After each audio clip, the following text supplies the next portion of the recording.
Hey guys, Miss Miklos here, and in our last lecture of the year, we are going to be talking about half-angle formulas.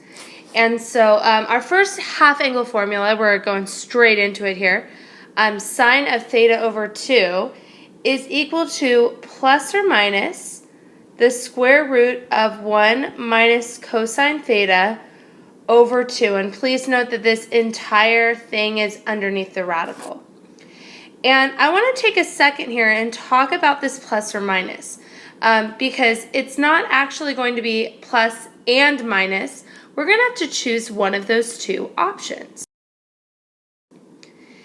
And it's either plus or minus because it's going to depend on the quadrant of the original angle.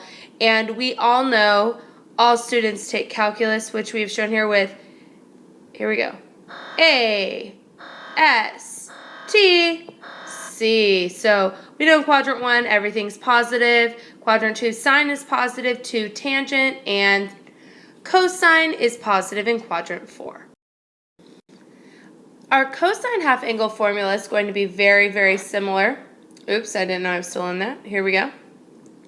It's going to be cosine of theta over 2 is equal to plus or minus the square root of 1 plus cosine theta over 2.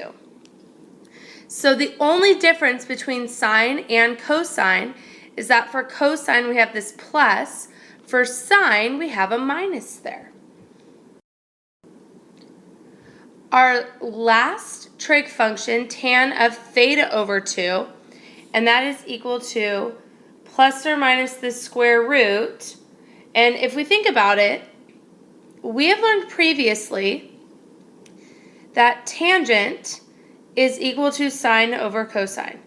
So technically what we're going to do here for this formula is we are putting the sine formula, which is 1 minus cosine theta over 2, divided by the cosine formula, which is 1 plus cosine theta over 2.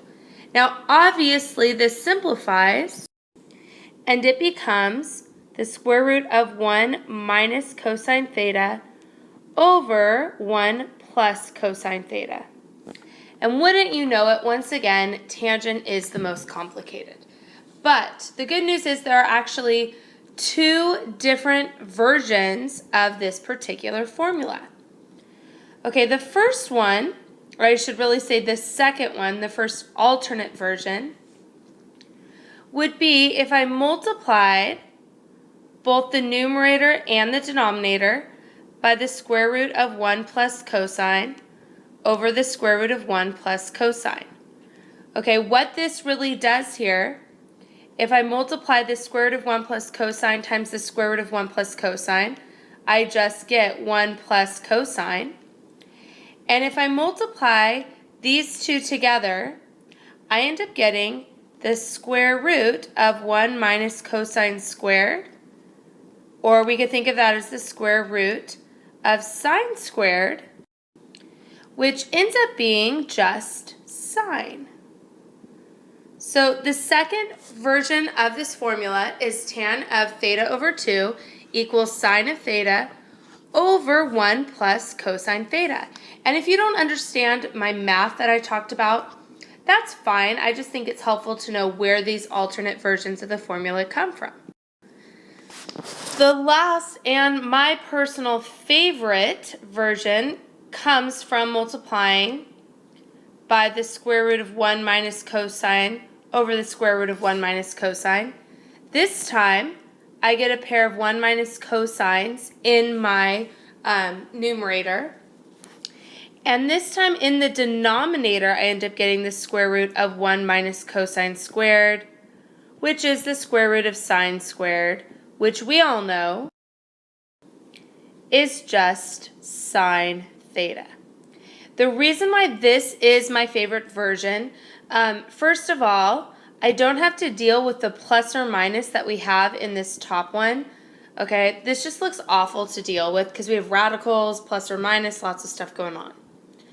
The reason why I personally like this one better than the sine over 1 plus cosine theta is because it's simple. It's more simplified. I don't even know if that makes sense. It is in simpler terms because we have just a monomial in our denominator. Okay, so that makes it easier to work with. So altogether, we've seen that we have 5 different half-angle formulas. I'm just quickly going to write the other 2 on here as well, just so we can see them all at once. Okay, so sine was plus or minus 1 minus cosine theta over 2, and cosine was plus or minus the square root of 1 plus cosine theta over 2. So once again, these are all formulas we need to have memorized. These are the last 5 formulas to memorize for this chapter. So our directions for today are asking us to find the exact value. And this first one, cosine of 75 degrees, just so you guys know, on a quiz or a test, if it did not specify the method that we had to use, we could definitely use sum and difference. And in fact, I will show that in a second. But since this is our half angle notes, I want to start by trying to use our half angle method. Okay, so that's what we are going to start off with. So the first thing that I need to think of is how can I rewrite 75 degrees as something over 2? And the way that I can do that, I can actually multiply by 2 over 2 and think of this as cosine of 150 degrees over 2. Okay, once again, we know our formula, cosine of 150 over 2, is plus or minus the square root of 1 plus cosine theta over 2. And some things that we need to figure out. I need to determine, first of all, should this be plus or minus? So I need to think, what quadrant is our original angle 75 degrees in? And I know that that is in quadrant 1, and in quadrant 1, all trig functions are positive. So that means that I'm going to have cosine of 150 over 2 equals, and it's a positive value. So now all I need to do is figure out what is cosine of theta. And looking at this, first of all, theta is whatever angle we write in the numerator. So this is going to be the cosine of 150 degrees. So to help me out here, I know 150 is in quadrant 2, and it is 30 degrees away from the x-axis. So I know that the cosine of 30 degrees is radical 3 over 2, and since this is in quadrant 2, it should be negative radical 3 over 2 over 2. Now, our problem here is that I still have this radical in the denominator, because we know this is really like the square root of 1, and I'm actually going to write this as minus. So 1 minus radical 3 over 2 over radical 2. Now, as I was saying, my problem is I should not have this radical in the denominator. So I'm going to multiply by radical 2 over radical 2. And don't let this throw you off. All this means is that I can multiply these two expressions together. So I can distribute a 2 to everything inside my radical there. So when I distribute, okay, 2 times 1 is 2. And then 2 times negative radical 3 over 2, the 2's cancel out, so I actually just end up with negative radical 3. In my denominator, radical 2 times radical 2 is positive 2, so our answer is the square root of 2 minus radical 3 over 2. And I know that this looks really weird with this radical underneath the radical, but that is fine. That is in simplified form.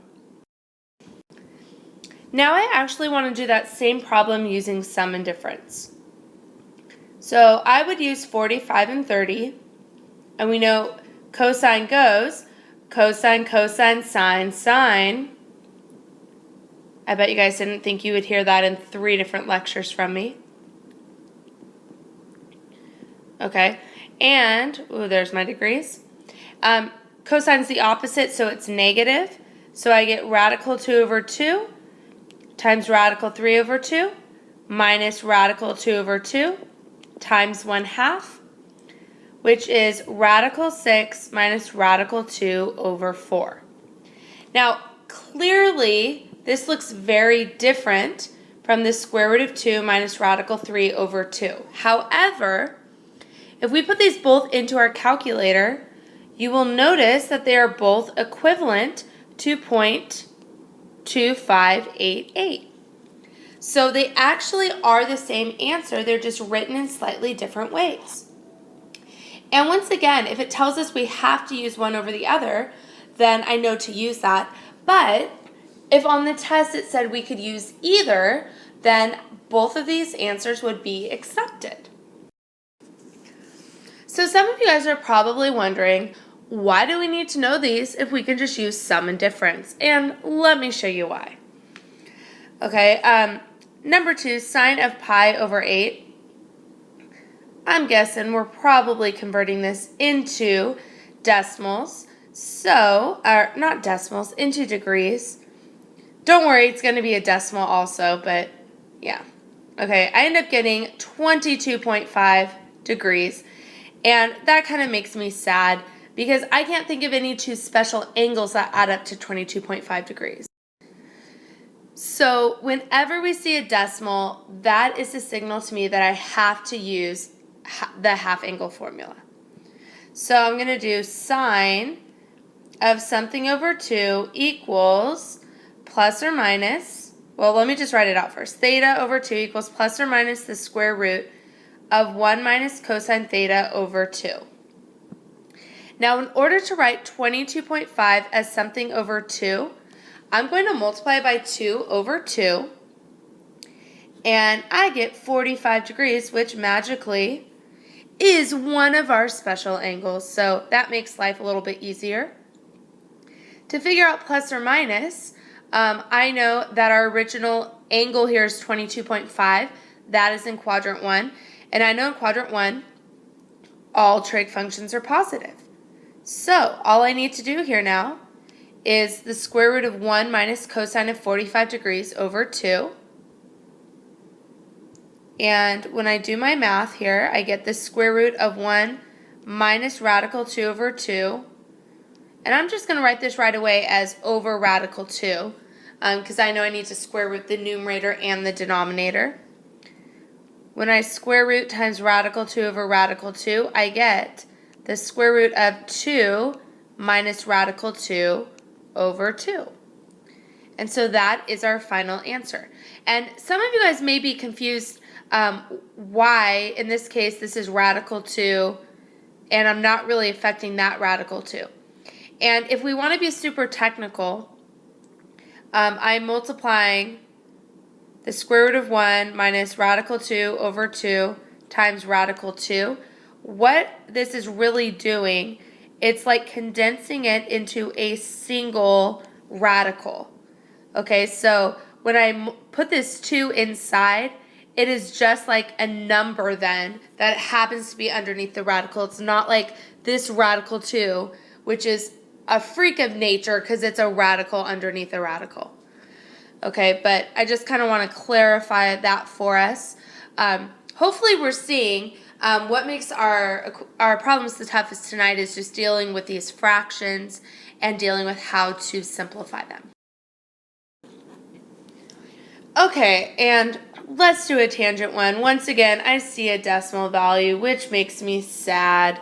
So I'm going to go ahead and use our half angle formulas. I'm going to go ahead and use my favorite half angle formula.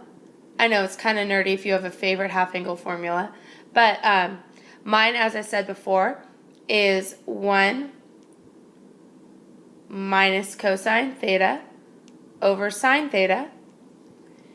And so if I'm doing this, I would do tangent. When I multiply by 2 over 2, this becomes 315 over 2. So I have 1 minus the cosine of 315 over the sine of 315. So when I draw this out, I know 315 is in quadrant 4 and it's 45 degrees away. I also know in quadrant 4, it's all students take calculus. So that means that, let me write this out, 315 over 2. It means that the cosine of 315 degrees is positive radical 2 over 2. So that's why it stays negative here, because it's minus a positive. And I know the sine of 315 is actually negative radical 2 over 2. So if we are dealing with this, I can work with this in a few ways. First of all, I have this complex fraction. So I'm going to multiply by our LCD, which is just 2. And that gives me 2 minus radical 2 over negative radical 2. And there's a few different ways that we could simplify this. Probably the easiest is to multiply by radical 2 over radical 2 to get rid of that radical. This is, remember, called rationalizing. And I would get 2 radical 2 minus 2 over negative 2. And if I continue to simplify, I know that 2, I'm going to write it over here, 2 radical 2 over negative 2 plus negative 2 over negative 2 becomes 1 minus radical 2. So our final answer there would become 1 minus radical 2. So once again, we can see that there's just a lot of math that deals with fractions and radicals that we have previously learned. Some of you guys, this will be super easy. You're good at that.